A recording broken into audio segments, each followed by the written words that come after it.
एक छोटे से गांव में आरव नाम का एक लड़का रहता था। वह पढ़ाई में ठीक ठाक था, लेकिन हमेशा सोचता रहता था कि जीवन में ऐसा क्या किया जाए जिससे उसका जीवन सफल और सुखी बन सके। एक दिन उसने अपने दादाजी से यही प्रश्न पूछा, दादाजी, जीवन को अच्छा और सफल बनाने के लिए क्या करना चाहिए? दादाजी मुस्कुराए और बोले, बेटा, जीवन में 5 काम ऐसे हैं जिन्हें यदि तुमने अपनाया तो तुम्हारा जीवन खुद ब खुद सुंदर बन जाएगा। आरव उत्सुक हो गया और ध्यान से सुनने लगा। 1. हमेशा सीखते रहो, दादाजी बोले। पहला काम है जीवन भर सीखते रहना। शिक्षा केवल स्कूल की किताबों तक सीमित नहीं होती, हर दिन हमें कुछ नया सिखाता है। आरव ने इस बात को गांठ बांध ली। उसने रोज एक नई चीज सीखने की आदत डाल ली। कभी कोई नई किताब पढ़ता, कभी बागवानी सीखता, तो कभी माँ से कोई नया व्यंजन बनाना। धीरे धीरे उसकी समझ और आत्मविश्वास बढ़ने लगा। उसे एहसास हुआ कि सीखना कभी खत्म नहीं होता। 2. स्वास्थ्य का ध्यान रखो, दादाजी ने दूसरा काम बताया। अच्छा स्वास्थ्य सबसे बड़ी दौलत है। यदि शरीर स्वस्थ है तो मन भी प्रसन्न रहता है। आरव पहले देर तक सोता और जंक फूड खाता था, लेकिन अब उसने सुबह जल्दी उठकर योग और दौड़ लगाना शुरू किया। घर का सादा भोजन खाने लगा। कुछ ही महीनों में वह पहले से ज्यादा ऊर्जावान और खुश रहने लगा। उसे समझ आया कि बिना अच्छे स्वास्थ्य के कोई भी सपना पूरा नहीं हो सकता। 3. माता पिता और बड़ों का सम्मान करो, दादाजी ने तीसरी सीख दी। जो अपने माता पिता और बड़ों का सम्मान करता है वह जीवन में कभी असफल नहीं होता। आरव ने देखा कि उसकी माँ दिन रात परिवार के लिए मेहनत करती है और पिता उसके भविष्य के लिए संघर्ष करते हैं। उसने उनका आदर करना, उनकी मदद करना और उनकी बातों को ध्यान से सुनना शुरू किया।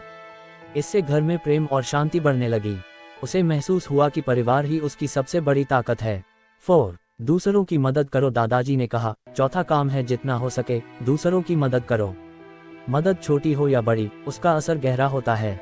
एक दिन स्कूल जाते समय आरव ने देखा कि एक बुजुर्ग व्यक्ति सड़क पार करने में परेशान है। उसने तुरंत उनकी सहायता की। उस दिन उसे जो संतोष मिला वह किसी पुरस्कार से कम नहीं था। उसने तय कर लिया कि वह हर दिन कम से कम एक अच्छा काम जरूर करेगा। धीरे धीरे लोग उसे सम्मान की नज़र से देखने लगे। 5. अपने सपनों का पीछा करो, अंत में दादाजी बोले। 5वां और सबसे महत्वपूर्ण काम है अपने सपनों का पीछा करना। डर और असफलता से घबराना नहीं। आरव का सपना था कि वह एक शिक्षक बने और गांव के बच्चों को अच्छी शिक्षा दे। रास्ता आसान नहीं था, कई बार परीक्षा में असफल हुआ, लेकिन उसने हार नहीं मानी। लगातार मेहनत और धैर्य से आखिरकार वह सफल हुआ और एक दिन अपने ही गांव के स्कूल में शिक्षक बन गया। समय बीतता गया, आरव बड़ा होकर एक सम्मानित और खुशहाल व्यक्ति बन गया। उसने महसूस किया कि दादाजी की बताई हुई 5 बातें ही उसके जीवन की असली पूंजी थी। जीवन भर सीखते रहना, स्वास्थ्य का ध्यान रखना, माता पिता और बड़ों का सम्मान करना, दूसरों की मदद करना, अपने सपनों का पीछा करना। एक दिन उसने अपने विद्यार्थियों से कहा, जीवन में बड़े बनने से पहले अच्छा इंसान बनना जरूरी है। अगर तुम ये 5 काम करोगे तो सफलता तुम्हारे पीछे पीछे आएगी। कहानी का संदेश यही है कि जीवन को सुंदर और सार्थक बनाने के लिए हमें कुछ सरल लेकिन महत्वपूर्ण आदतें अपनानी चाहिए। ये 5 काम न केवल हमें सफलता दिलाते हैं, बल्कि हमें एक बेहतर इंसान भी बनाते हैं। सच्ची सफलता वही है जहां ज्ञान, स्वास्थ्य, सम्मान, सेवा और सपने सबका संतुलन